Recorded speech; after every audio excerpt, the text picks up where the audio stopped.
आज हम करेंगे क्लास 8 का साइंस का चैप्टर 1 और चैप्टर फर्स्ट का नाम क्या है, क्रॉप प्रोडक्शन। इस चैप्टर के अंदर हम क्रॉप प्रोडक्शन से रिलेटेड सारे टर्म्स को समझेंगे और सारी एक्टिविटीज जो एक फार्मर करता है अपनी क्रॉप को उगाते टाइम, वो सब हम समझने वाले हैं। ठीक है, तो पहले हम टर्म से स्टार्ट करते हैं। इंट्रोडक्शन देख लेते हैं कि क्या क्या और किस किस चीज़ के बारे में हमें इस चैप्टर में पढ़ना है। ठीक है, सबसे पहले आता है फील्ड। फील्ड क्या होता है? फील्ड एक वो हिंदी में बोलते हैं खेत, है ना। हिंदी में क्या बोलते हैं? खेत। और आपको पता है कि खेत क्या होता है? खेत एक ऐसी जगह होती है जहाँ पे सेम काइंड के, है ना, फसल उगाई जाती है। फसल क्या होती है? सेम काइंड के जो प्लांट्स होते हैं वो उगाए जाते हैं। तो डेफिनेशन देखते हैं क्या है। The land where plants are grown cultivated on a large scale is called field. एक ऐसा एरिया, एक ऐसी जमीन जिसके ऊपर आप जो प्लांट्स है उगाते हो बड़े स्केल पर। ठीक है, बहुत सारे प्लांट्स जो है आप उगाते हो। ठीक है, तो उसे क्या बोलते हैं? फील्ड। हिंदी में क्या बोलते हैं? खेत। इजी है। इसके बाद देखो क्रॉप। क्रॉप क्या होता है? When plants of the same kind are grown in a field on a large scale they are called crop. अब आपने खेत पढ़ लिया। खेत में उगता क्या है? फसल। उस फसल को ही क्या बोलते हैं हम? क्रॉप। जब आप सेम काइंड के प्लांट्स जो है एक एरिया पे या एक फील्ड पर उगाते हो तो उन्हें क्रॉप कहा जाता है। फॉर एग्जाम्पल, अगर आपने टी प्लांट उगाया है और पूरी ही फील्ड में आपने अपना टी प्लांट ही उगाया है तो उसको क्रॉप कहा जाएगा। क्या कहा जाएगा? उसे क्रॉप्स कहा जाएगा। ठीक है, अब आगे देखो क्या है। Plants grown by the farmers in the fields are called cultivated plants. और जिस प्लांट को उगाया जाएगा, देखो पहले हमने बात करी उस लैंड की। किसकी बात करी? लैंड की। तो जिस लैंड पर प्लांट्स जो है उगाए जाएंगे उसे कहते हैं फील्ड। ठीक है, और जो प्लांट उगाया जाएगा जितने भी सारे प्लांट्स होंगे उनको कलेक्टिवली क्या कहा जाता है? क्रॉप। और जिस प्लांट को उगाया जाएगा उसे बोलते हैं हम कल्टीवेटेड प्लांट। क्या बोलते हैं हम उसे?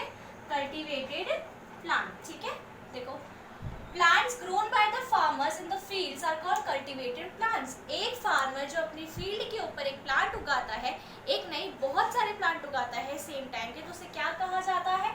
Cultivated plants. The product which is obtained from a crop is called produce. अब ऐसा तो नहीं है ना कि आपने अगर क्रॉप उगाई है तो आप ऐसे ही उगा रहे हो, कुछ चाहिए होगा आपको। क्या जिस चीज़ की भी आप क्रॉप उगाते हो और फाइनली जब आपको वो मिल जाता है तो उसे क्या बोलते हैं? प्रोड्यूस। क्या बोलते हैं उसे? प्रोड्यूस। ठीक है, अब हम पढ़ लेते हैं क्रॉप्स का क्लासिफिकेशन, यानी क्रॉप्स का जो है क्लासिफिकेशन क्या क्या होता है। पहले तो on the basis of the products. देखो सारे जो प्लांट्स होते हैं वो डिफरेंट होते हैं, है ना। कोई प्लांट जो है वो हमें किसी अलग टाइप के प्रोडक्ट्स देता है, तो कोई प्लांट जो है हमें अलग टाइप के प्रोडक्ट्स देता है। तो हमें जो प्रोडक्ट्स मिलते हैं, जैसे कई प्लांट्स ऐसे होते हैं जो सिर्फ हमें ऑयल, जिनके सीड से या जिनसे हमें क्या मिल जाता है? ऑयल मिल जाता है। कई प्लांट्स ऐसे होते हैं जिनसे हमें सीरियल्स मिलते हैं या पल्सेस मिलती है। कई प्लांट्स ऐसे होते हैं जिनसे हमें ग्राम्स मिलते हैं, ना। तो उन्हीं के बेसिस पे क्या होता है आपका? On the basis of the products. First क्या है आपका? फर्स्ट है आपका सीरियल और ग्रेन क्रॉप। सीरियल और ग्रेन क्रॉप्स में क्या क्या आ गया? जैसे आपका राइस, व्हीट, मेज, बार्ले और ओट। ठीक है, जो आप अनाज जिसको हम बोलते हैं। ठीक है, नेक्स्ट क्या आता है? पल्स और लेग्यूम क्रॉप्स, यानी दालें जो आती है इसके अंदर हमारे, जैसे ग्राम, पी, बीन। ठीक है, इसके बाद आता है हमारा oil seed plants, oil seed crop, sorry. Oil seed crops कौन सी होती है? जिनसे हमें ऑयल मिलता है, जैसे कि मस्टर्ड, ग्राउंडनट, सोयाबीन। और फाइबर क्रॉप्स कौन से होते हैं? फाइबर क्रॉप्स वो जिनसे हमें फाइब्रस चीज़ें जो मिलती हैं, जैसे कि या फिर हमें कपड़े बनाने के लिए काम आते हैं, जैसे कि कॉटन और जूट। रूट क्रॉप्स कौन सी होती है? जैसे कि स्वीट पोटैटो एंड कैरेट। ठीक है, ये तो था हमारा on the basis of the products. क्या था ये हमारा?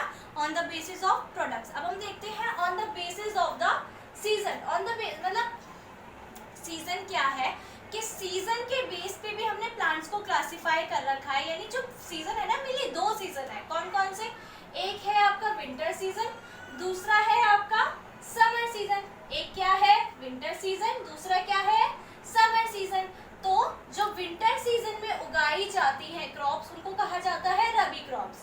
जो विंटर सीजन में उगाई जाती है उन्हें क्या कहा जाता है? रबी क्रॉप्स। और जो समर सीजन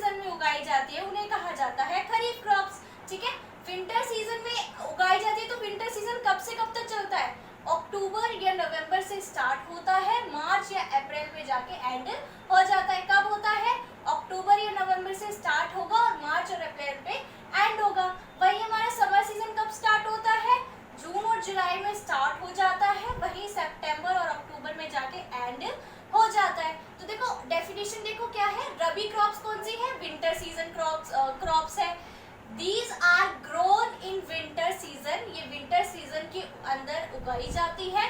जैसे कि अक्टूबर या नवंबर के महीने में तो इनके सीड्स डाले जाते हैं, स्टार्टिंग की जाती है, और हार्वेस्ट यानी एंड जो होता है इनका मार्च और अप्रैल में जाके हो जाता है, इसलिए इनको विंटर सीजन भी कहा जाता है। एग्जाम्पल क्या क्या है, wheat, gram, P, potato, barley and mustard. ठीक है, अब आती है खरीफ क्रॉप। खरीफ क्रॉप कौन सी है, समर सीजन। तो ये कब ग्रो की जाएगी, ये हमारा जो होता है बिगिनिंग ऑफ रेनी सीजन की में इनकी स्टार्टिंग होती है, बिगिनिंग ऑफ रेनी सीजन में इनकी स्टार्टिंग होती है। तो रेनी सीजन हमारा कब से स्टार्ट हो जाता है, जून और जुलाई से।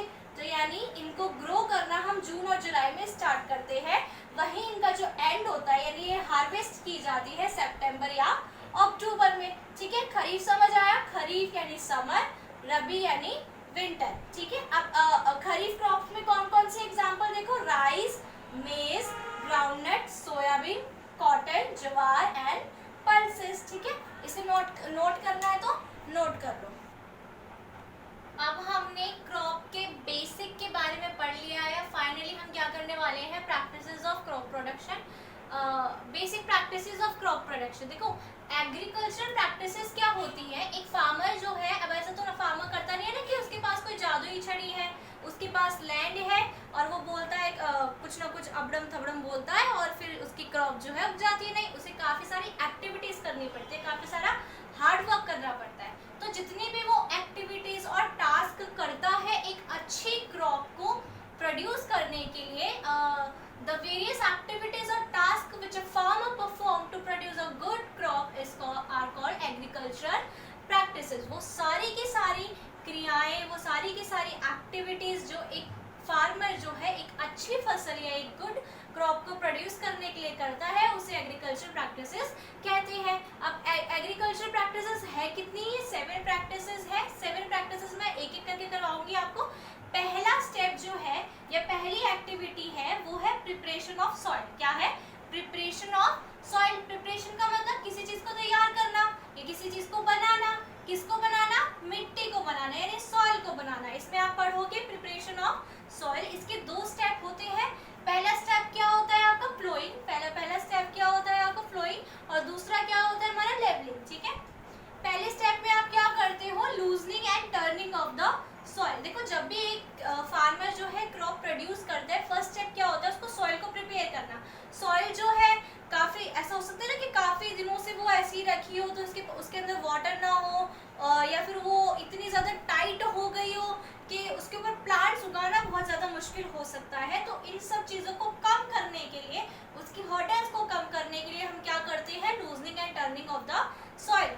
The process of loosening and turning of the soil is called flowing और tiling। इसे हम flowing या tiling का नाम भी देते हैं।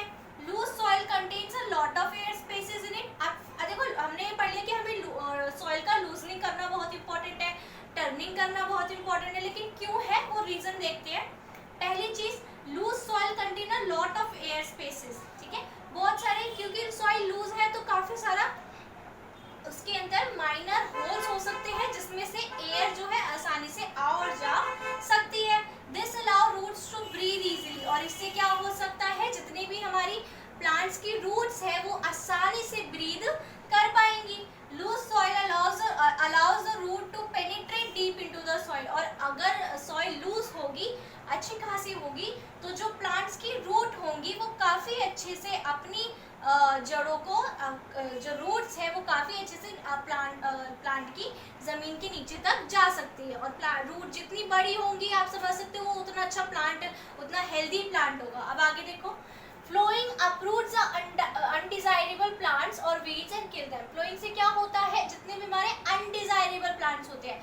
अनडिजायरेबल प्लांट्स का क्या मतलब है, ऐसे प्लांट्स जो हमारी कल्टिवेटेड प्लांट्स या हमारी क्रॉप्स के अलावा भी उग जाते हैं और जो हमारी क्रॉप्स के लिए सही नहीं है। जैसे अगर हम आसान भाषा में बोले तो एक तो है जो मैंने गेहूं की फसल उगाई है, लेकिन गेहूं की फसल के साथ साथ जो घास उग जाती है या कुछ ऐसे प्लांट्स उग जाते हैं जो मुझे नहीं चाहिए, तो मुझे उनको हटाना ज़रूरी है ना। अरे लेकिन ये तो बात की बात है। अभी हम क्या कर रहे हैं, सॉइल प्रिपरेशन कर रहे हैं। तो सॉइल प्रिपरेशन मतलब है कि अगर मैं खेती करने जा रही हूँ, लेकिन मैं देखती हूँ कि मेरी ज़मीन पे ऑलरेडी कुछ प्लांट जो है वो उग चुके हैं, लेकिन वो मेरे काम के नहीं है, तो मैं क्या करूँगी, प्लोइंग करूँगी। प्लोइंग से क्या होंगे, वो प्लांट्स टूट जाएंगे, किल हो जाएंगे और मिट्टी के अंदर जाके मिक्स हो जाएंगे। तो मिट्टी के अंदर जब सॉइल के अंदर वो मिक्स होंगे तो वैसे ही सॉइल का न्यूट्रिशन जो है वो बढ़ जाएगा। Loose soil mixes uniformly with manure और फर्टिलाइजर। जो हमारी लूज सॉइल होती है उसके अंदर आप जो मैन्योर है और जो फर्टिलाइजर्स है अच्छी तरह से ऐड हो सकते हैं, ठीक है। Loose soil help in the growth of earthworms and microbes. ये इंपॉर्टेंट है, कई बार आपसे पूछा जाता है कि अर्थवॉर्म और माइक्रोब्स को जो है फार्मर का फ्रेंड क्यों कहा जाता है। तो देखो, जो लूज सॉइल होती है, सबसे पहले तो अगर आप सॉइल लूज करोगे तो अर्थवॉर्म और जो माइक्रोब्स होते हैं, जो फ्रेंड्स हमारे अर्थवॉर्म और माइक्रोब्स होते हैं, जो हमारे प्लांट्स की ग्रोथ में मदद करते हैं, वो अच्छी तरह से ग्रो कर पाएंगे, वो रह पाएंगे, ठीक है। लेकिन अगर आपने सॉइल लूज करी है तो, लेकिन अर्थवॉर्म और माइक्रोब्स क्यों जरूरी है, because earthworm and microbes help in adding humus. Earthworm और माइक्रोब्स जो होते हैं वो ह्यूमस को ऐड करने में हेल्प करते हैं। ह्यूमस वो जो हमारी बिल्कुल ऊपर की एक वो होती है, सॉइल का लेयर होता है जिसके अंदर काफी सारे ऑर्गेनिक मैटर होते हैं और ये बहुत ज्यादा हेल्दी सॉइल होती है, ठीक है। These organisms are therefore called friends of farmer, और यही कारण है कि इनको friends of farmer कहा जाता है। Plowing और tiling is done using an implement called plow। अब plow, अब क्या जो होता है, ये हाथ से तो कोई करेगा नहीं, है ना। इसके लिए आप एक इंस्ट्रूमेंट का या इम्प्लीमेंट का यूज करते हैं जिसको हम क्या बोलते हैं, प्लो, ठीक है। अब लेवलिंग आता है, जैसे मैंने बोला ना, 2 स्टेप होते हैं। पहला क्या होता है, फ्लोइंग, दूसरा क्या होता है, लेवलिंग। लेवलिंग क्या होता है, द फील्ड आफ्टर फ्लोइंग में स्टिल हैव बिग पीसेस। अभी फार्मर ने क्या किया, अपने सॉइल को लूज कर दिया, है ना, लेकिन लूज करने के बाद भी अभी क्या हो रहा है कि लूज करने के बाद भी कि काफी ज्यादा बड़े बड़े स्टोन्स जो है हमें देखने के लिए मिल रहे हैं। तो लेकिन वो तो हमारे क्रॉप के लिए, हमारे प्लांट्स के लिए अच्छे नहीं है। तो फार्मर क्या करेगा, उन बिग स्टोन्स को तोड़ेगा, ब्रेक करेगा, ठीक है। It is necessary to break this crumbs with a plan. The field is leveled with the help of a leveler। और लेवलिंग करने के लिए जिस इंस्ट्रूमेंट का, जिस इम्प्लीमेंट का यूज किया जाता है उसे लेवलर बोलते हैं। और ये किससे पहले किया जाता है, sowing of the seeds, seeds को डालने से पहले। नोट कर लो।